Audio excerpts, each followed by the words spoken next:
দরজা অবারিত খোলা।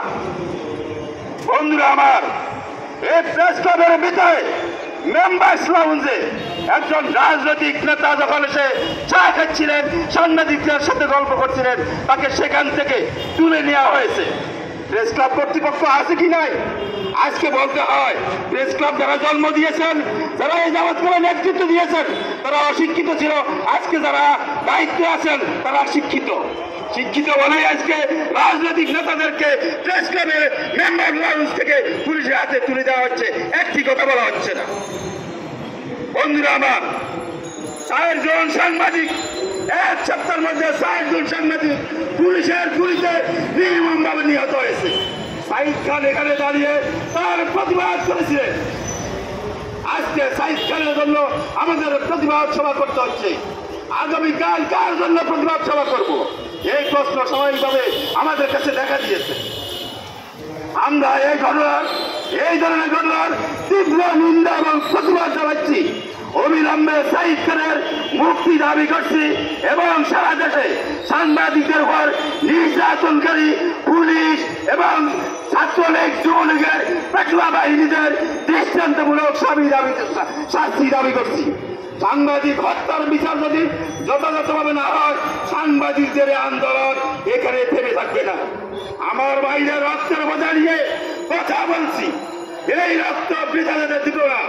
আমরা এই রক্তের জন্য রক্তের প্রতিশোধ নেওয়ার জন্য আজ না হোক কাল না হোক পরশু একদিন না একদিন বাংলার মাটিতে এর বিচার হবেই হবে, বিচার হতেই হবে। আজকে প্রধানমন্ত্রী, মাননীয় প্রধানমন্ত্রী, আপনার কান্না দেখে আমাদেরও দয়া হয়। আপনি একজন মা, আপনি যখন আপনার সরকারি স্থাপনা নষ্ট হয়েছে, ধ্বংস হয়েছে, এই জন্য চোখের পানি ছাড়ছেন, হাসপাতালে দিয়ে কান্না করতেছেন। হাসপাতালে যারা কাজ করছে তাদেরকে কে মেরেছে, এই কথা দিয়ে আমার বন্ধুরা সংবাদপত্রে লিখতে পারছে না। এই কথাগুলো লিখতে গিয়ে তাদের কলম বন্ধ করে দেওয়া হচ্ছে। আজকে প্রধানমন্ত্রী যখন কান্না করে তখন আমরা দুঃখ পাই, আমাদের কষ্ট হয়। আজকে মাননীয় প্রধানমন্ত্রী, আপনি এবং আপনার দলের সাধারণ সম্পাদক সহ কতিপয় নেতার বক্তব্য উস্কানিমূলক বক্তব্যের কারণে সারা দেশে যে আন্দোলন ছড়িয়ে পড়ছে, তার জন্য কোনো জবাবদিহিতা নাই। হাজার শত লোককে পাখির মতো গুলি করে হত্যা করা হয়েছে, ছাত্র জনতাকে গুলি করা হয়েছে, এর কোনো জবাবদিহিতা নাই। জবাবদিহিতা একতরফা। আমার বন্ধুদেরকে আমি অনুরোধ করব, সত্যকে সত্য বলুন, বুক পেতে দিন। রংপুরে আবু সাইদের মতো বুক পেতে আমরা রাস্তা দাঁড়িয়ে থাকবো, তবুও আমরা সত্যকে সত্য বলবো। সাইদ খান সত্য বলার কারণে আজকে গ্রেপ্তার হয়েছে, আমরা সেই গ্রেপ্তারের জন্য প্রস্তুতি নিয়ে আছি। আপনারা যদি এই সত্য বলার অপরাধে আমাদেরকে গ্রেপ্তার করেন, নির্যাতন করেন, তার জন্য আমরা প্রস্তুত রয়েছি। তবুও আমরা এর থেকে পিছপা হব না। আমাদের এই আন্দোলন অব্যাহত থাকবে। সে আন্দোলন সংগ্রামের আহ্বান জানিয়ে অবিলম্বে সাইদ খানের মুক্তি দাবি করে আমি আমার বক্তব্য শেষ করছি। সকলকে ধন্যবাদ। আসসালামু আলাইকুম ওয়া রাহমাতুল্লাহ। ধন্যবাদ প্রিয় অভিভাবক জনাব খুরশিদ আলম।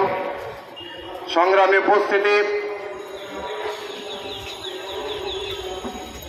আমরা দীর্ঘ সময় যাবৎ দেখছি এই দেশের আকাশে বাতাসে বিচারের বাণী নীরবে নিবৃতে কাঁদে। ইতিহাস সাক্ষ্য দেয়, দিন শেষে বছর শেষে সত্যের জয় অবশ্যম্ভাবী। সত্যের বিজয়ের মধ্য দিয়ে বিজয় মিছিলে আমরা সবাই বাংলাদেশের লাল সবুজের পতাকা উড্ডীন রাখব, সেই প্রত্যয় ব্যক্ত করে পর্যায়ে সভাপতির বক্তব্য রাখবেন। প্রধান অতিথির বক্তব্যের আগে আজকের এই বিক্ষোভ সমাবেশের সম্মানিত সভাপতি, ঢাকা সাংবাদিক ইউনিয়নের সিনিয়র সহ সভাপতি, কারা নির্যাতিত সাংবাদিক জনাব রফিক মোহাম্মদ।